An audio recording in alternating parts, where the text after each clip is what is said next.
How can interns or trainees come and work and get some training in the United States? Well, there's a special visa for that. Stay tuned and I'll tell you how to do it.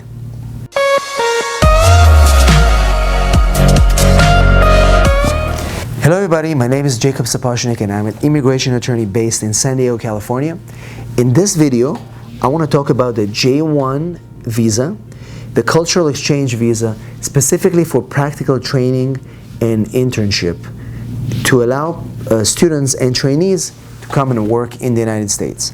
The J1 is a very popular visa, although been used for many years, and it's administered by the State Department, yet so many people are confused about it and not really understanding how it works and who qualifies.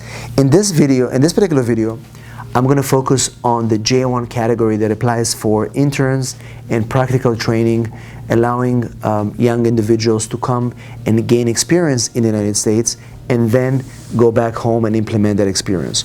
So the J1 visa is specifically designed for trainees and individuals that are seeking experience that is typically not available in their home country, and they want to come to the United States as part of the cultural exchange program to gain that experience so they can go back home and use that when they finish their program. The J1 program is administered by the State Department typically and is not controlled by the U.S. Immigration Service like many other visas. And it also requires a third-party sponsor that is typically controlling and supervising the program wherever that trainee is designated to. So essentially, we have the State Department that will be accepting the applications that are being filed by the individuals, and then there's a third-party agency that is controlling the program, that is signing the DS forms that are required, and also making sure that everything is happening by the rules, that the trainees are safe, and that they're going to go back home at the end of their program. There are many categories for J1. There are au pairs, there are scholars, there are researchers. I want to focus in this video on trainees and professionals and work and travel individuals that are coming to the United States to work, learn, and gain experience in something that they typically cannot gain in their home country. So under the work and travel J1, this typically happens in the summer period of the foreign trainees. So if the summer in your country is June through September, then you're going to be able to come into the United States and apply for the J1 work and travel. If your summer is November through January, then you'll be able to do that same program in that same period of time in the United States. The work and travel is about 90 days program where you apply and get that J1 designation, and you have the right to find an employer after you get that approval of your J1. With a trainee J1 typically requires you to find already an employer, and the third-party sponsor is able to issue a training plan where you have to show the State Department what you're going to be doing for a period of about a year to 18 months with that potential employer. So for example, if you're coming to work in a hotel, you need to know what is going to be the hotel where you're going to be doing your internship. That hotel must complete a third-party application with the sponsor stating that this is what's going to be in the training program, this is what's going to be done every month while you're at the hotel. And typically, you're not coming there to replace a U.S. citizen employee. You're coming there as an intern, doing work, getting paid, but it's not a permanent position. Typically, hospitality J1s are issued for about a year. And if you're working in a business capacity in a hotel or something related to hospitality, you can get it up to 18 months. But again, the period of time must be justified in the training program. There are also other examples for J1 professionals or interns could be in marketing companies and engineering companies.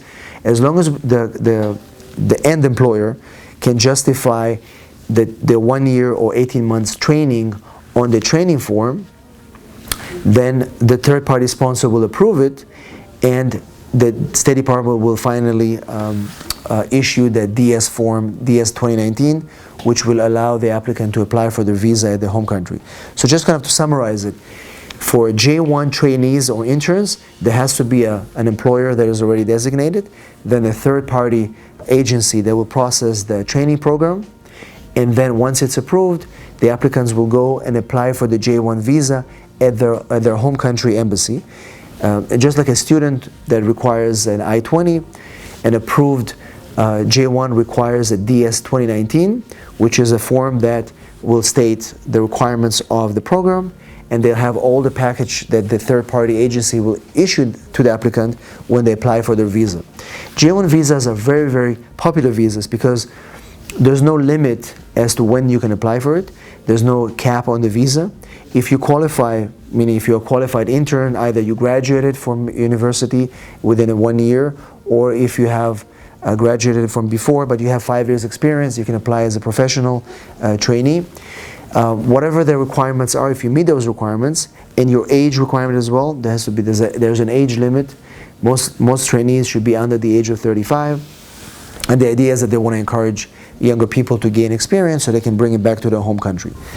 So it's a very good visa because, you know, at the end of the J1, when you go back home, you can always return to the US with that skill, and the fact that you already held a J1 visa will make you much more attractive to get other visas in the future.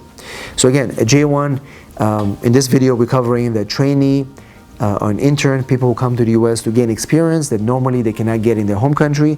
You need an employer who is willing to sign your training program, and a third-party agency that is going to be processing all the paperwork. Everything is filed with the State Department, and upon approval, you can come to the US for a year or for between 1 year and 18 months and do your training. It's really good visa for people that are interested in exploring their life in the US to see if they like it. It's quick and it's very attractive, and we've done many of those J1 in hospitality, in business, in consulting, and many employers are really happy with those J1 trainees because they're dedicated, they're excited, and they really love what they do. So hopefully this video was a little bit of an intro on the J1 visa. We'll put some more links in that video, in this video, to give you some more info about what it is. And if you have questions and you want to know how to do it, feel free to post a comment or send me an email, and I look forward to seeing you in our next video. Thanks for watching.